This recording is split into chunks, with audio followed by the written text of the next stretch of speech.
The Mac is changing. As you know, in 2020, Apple made the biggest change to their Mac lineup yet. They switched to their own processors. And this resulted in some insane performance gains, with even 5.86 times faster performance in things such as video editing when compared to the Intel model from just a few months ago. Not only that, but the battery life was improved significantly to where my MacBook Pro with my usage lasted me for around 15 hours compared to just about 5 or 6, which was what the Intel model used to last me for.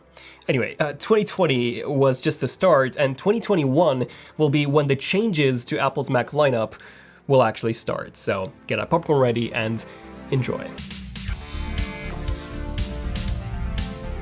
Okay, so the first Mac update that we're going to get, for sure, is an updated MacBook Pro 13-inch. So back in November, when Apple launched the new M1 processor, they launched 3 new Macs to house it in. The 13-inch MacBook Pro, the MacBook Air, and the Mac Mini, all with the same designs as the previous Intel generation.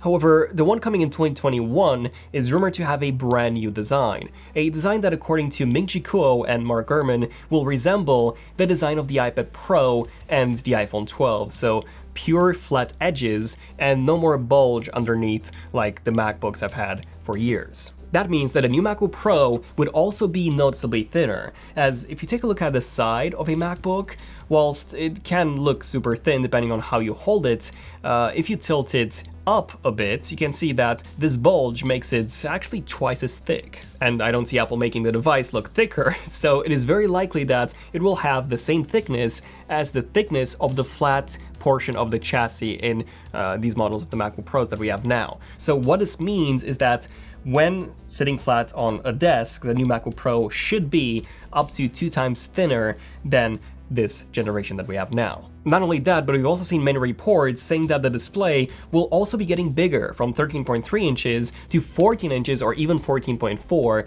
meaning that the bezels will also be getting thinner, since as you probably all know, MacBooks right now, they have the thickest bezels of any modern laptop. The display is also set to feature mini LED technology for not just better black levels by including multiple local dimming zones, but also a much higher brightness. Interesting. So, new design, new display, what else? Well, these reports from Ming-Chi Kuo and Mark Gurman, both extremely reliable sources, they claim that we would also be getting some more ports. We don't exactly know to what extent these new ports would be, but I would assume that these would be 2 more Thunderbolt ports, which is something that I've been requesting for years, essentially 6 ports on the 16-inch model, and also on the 4 Thunderbolt 3-port model of the MacBook Pro, in this case, up to 6. But yeah, I'm really happy to hear about this. However, Ming-Chi Kuo does actually claim that this will allow users to connect more devices without the need of dongles. So I do hope that they don't bring back the USB Type-A, because I was never a fan of that, but I do hope that Apple actually does bring back the SD card slot. Oh, and guess what? Mark Gurman literally just reported like 10 minutes ago that the SD card slot is actually coming back to the MacBook Pro. Really happy with that. On top of that, MagSafe is also said to be coming back. Remember MagSafe, the real one, not the iPhone 12 MagSafe? Like, that was really one of my favorite things about owning a Mac, and one of the main things that I missed when upgrading to the 2016 generation. We don't really know in what form this will be coming back, but the reports are saying that it will be similar to the first generation MagSafe. Yeah, so the L shape rather than the T shape that we got with MagSafe 2.0. Not only that, but this will apparently allow for an even faster charge than just by using USB Type-C. And of course that I still expect USB Type-C charging to be an option, it's just that this new MagSafe will be faster and overall better. But if you plan on still using a USB Type-C charger, I honestly do not believe that Apple will be taking that away. And probably the leak that surprised me the most is that the touch bar might be going away. Oh man, that sucks. Like, that honestly sucks.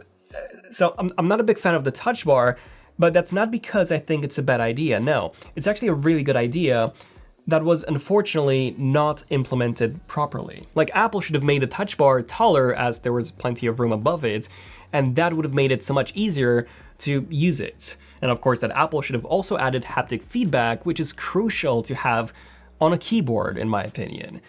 But they did none of these things, and the software implementation of the touch bar has been quite poor as well, with many developers either not using it at all, or the ones that did make use of it just never made it work well, as many of the buttons were things like bold, underline, and things that you can easily do with keyboard shortcuts. The only place where the touch bar really shined was with system controls, so things such as adjusting the brightness or the volume, or in apps such as Photoshop for selecting your brush, and things like that.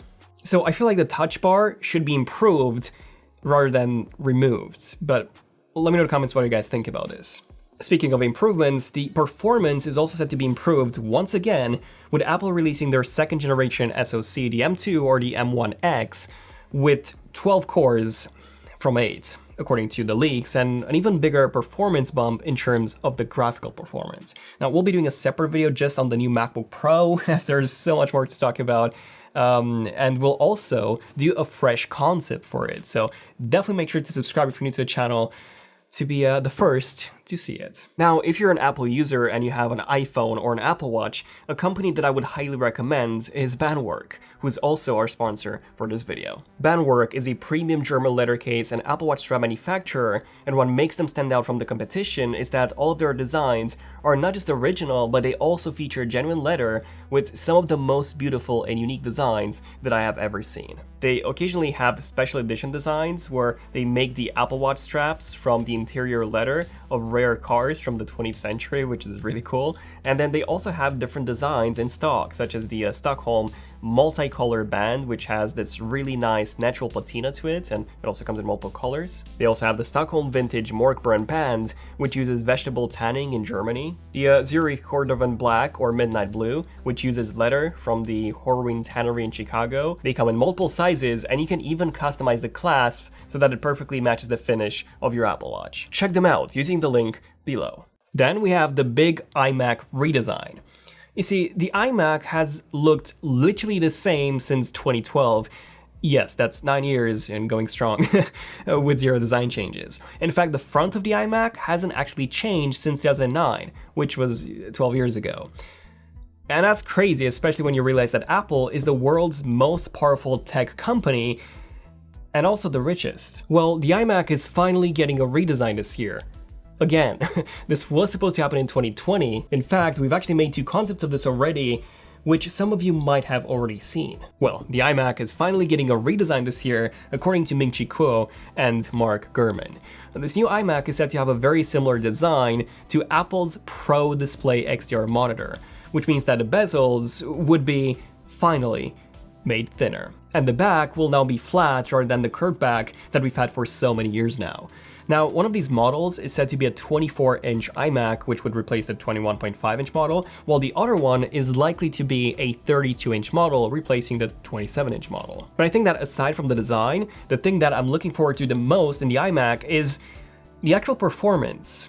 You see, it is being said that this new iMac will not only feature Apple's first desktop-class CPU, but it will also feature Apple's first GPU, like a dedicated GPU rather than, the GPU being integrated into the SoC like it was on the M1 chip. Also, the M1 MacBook Pro was significantly more powerful than the Intel model before it. So, it makes a lot of sense for this iMac to also be more powerful than the Intel model before it. Now, Face ID is also something that we have been hoping to see here, but unfortunately, a fresh report from just a few hours ago from Mark Gurman claims that it won't happen with the first iteration of this new redesign.